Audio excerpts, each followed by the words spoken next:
दोस्तों स्वागत है आपका मेरे चैनल एसटी क्लासेस में। आइए शुरू करते हैं आज की क्लास।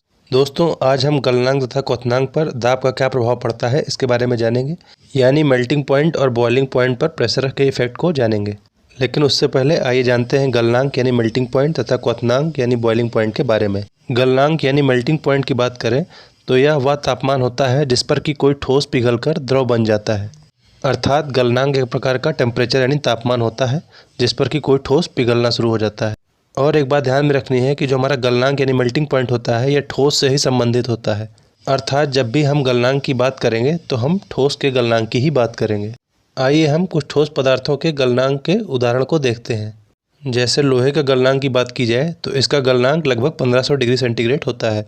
वहीं बर्फ़ के गलनांक की बात की जाए तो आप जानते ही हैं कि 0 डिग्री सेंटीग्रेड पर बर्फ़ पिघल जाती है, यानी बर्फ़ का गलनांक 0 डिग्री सेंटीग्रेड होता है। इसी प्रकार से अन्य भिन्न ठोस पदार्थों का गलनांक भिन्न भिन्न होता है। आइए अब जानते हैं क्वथनांक यानी बॉइलिंग पॉइंट के बारे में। तो यह वह तापमान होता है जिस पर कि कोई द्रव उबलने लगता है। अर्थात यह भी एक प्रकार का तापमान होता है जिस पर कि कोई द्रव उबलने लगता है। क्वथनांक यानी बॉइलिंग पॉइंट द्रवों का गुण होता है, यानी जब भी हम क्वथनांक की बात करेंगे तो हम द्रवों के क्वथनांक की बात करेंगे। तो यहाँ से हमें ये ध्यान रखना है कि जब भी हम गलनांक यानी मेल्टिंग पॉइंट की बात करेंगे तो हम ठोस के ही गलनांक की बात करेंगे। उसी प्रकार से जब हम बॉइलिंग पॉइंट यानी क्वथनांक की बात करेंगे तो हम द्रवों के ही उबलने की बात करेंगे। तो आइए अब कुछ द्रव यानी लिक्विड के क्वथनांक के उदाहरण को देखते हैं। जैसे जल हमारा एक लिक्विड है और इसके क्वथनांक की बात करें तो यह 100 डिग्री सेंटीग्रेड होता है। इसी प्रकार से यानी मिल्क यानी दूध भी हमारा एक लिक्विड है और इसके क्वथनांक की बात करें तो यह लगभग 95 डिग्री सेंटीग्रेड होता है। इसी प्रकार से अन्य लिक्विड्स के क्वथनांक भिन्न भिन्न होते हैं।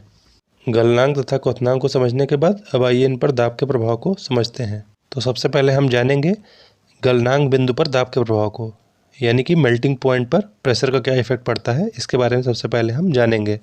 ऐसी स्थिति में दो केस हमारे सामने आते हैं।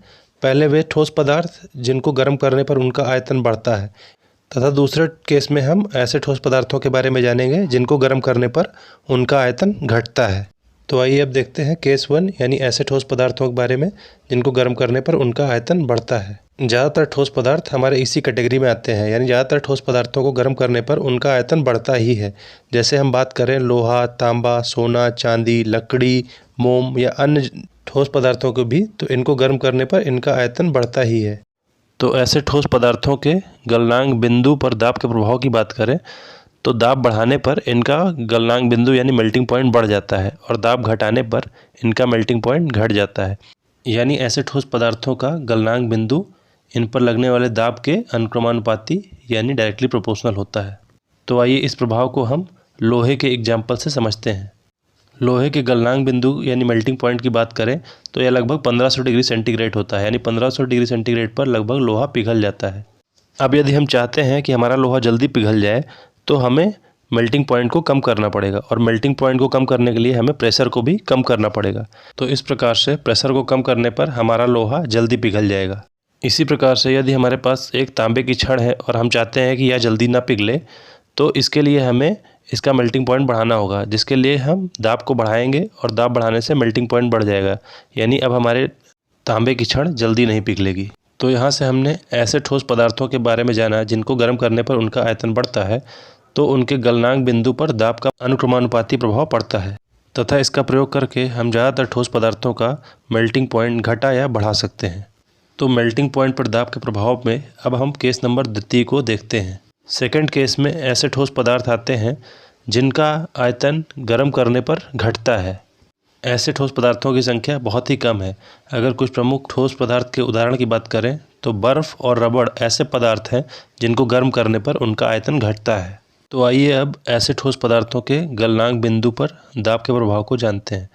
ऐसे ठोस पदार्थों के गलनांक बिंदु दाब के व्युत्क्रमानुपाती होता है, यानी दाब बढ़ाने पर इनका गलनांक बिंदु घट जाता है और दाब घटाने पर इनका गलनांक बिंदु बढ़ जाता है। आइए इसे बर्फ़ के उदाहरण से समझते हैं। हम जानते हैं कि बर्फ़ का मेल्टिंग पॉइंट 0 डिग्री सेंटीग्रेड होता है। यदि हम चाहते हैं कि बर्फ़ जल्दी ना पिघले, यानी इसका मेल्टिंग पॉइंट बढ़ाना चाहते हैं, तो उसके लिए हमें प्रेशर को कम करना पड़ेगा। यानी प्रेशर कम करने पर हमारी बर्फ़ का मेल्टिंग पॉइंट बढ़ जाएगा, यानी दाब को घटाने पर हमारी बर्फ़ जल्दी नहीं पिघलेगी। इसी प्रकार से यदि हम रबड़ को जल्दी पिघलाना चाहते हैं यानी इसका मेल्टिंग पॉइंट घटाना चाहते हैं तो हमें प्रेशर को बढ़ाना पड़ेगा, यानी प्रेशर बढ़ाने पर हमारी रबड़ जल्दी पिघल जाएगी। तो इस प्रकार से हम ऐसे ठोस पदार्थों के मेल्टिंग पॉइंट को दाब की सहायता से बढ़ा या घटा सकते हैं। तो आइए अब हम देखते हैं द्रवों के क्वथनांक बिंदु यानी बॉइलिंग पॉइंट पर दाब के प्रभाव के बारे में। तो इसमें केवल एक केस होता है, यानी सभी द्रवों का क्वथनांक दाब बढ़ाने पर बढ़ता है और सभी द्रवों का क्वथनांक दाब घटाने पर घटता है, यानी सभी द्रवों का क्वथनांक लगने वाले दाब के अनुक्रमानुपाती होता है।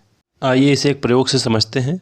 हम जानते हैं कि जल का बॉइलिंग पॉइंट यानी क्वथनांक 100 डिग्री सेंटीग्रेड होता है, यानी जल 100 डिग्री सेंटीग्रेड पर उबलने लगता है। यदि हम जल को जल्दी उबालना चाहते हैं तो इसे के लिए हमें जल का बॉइलिंग पॉइंट कम करना पड़ेगा।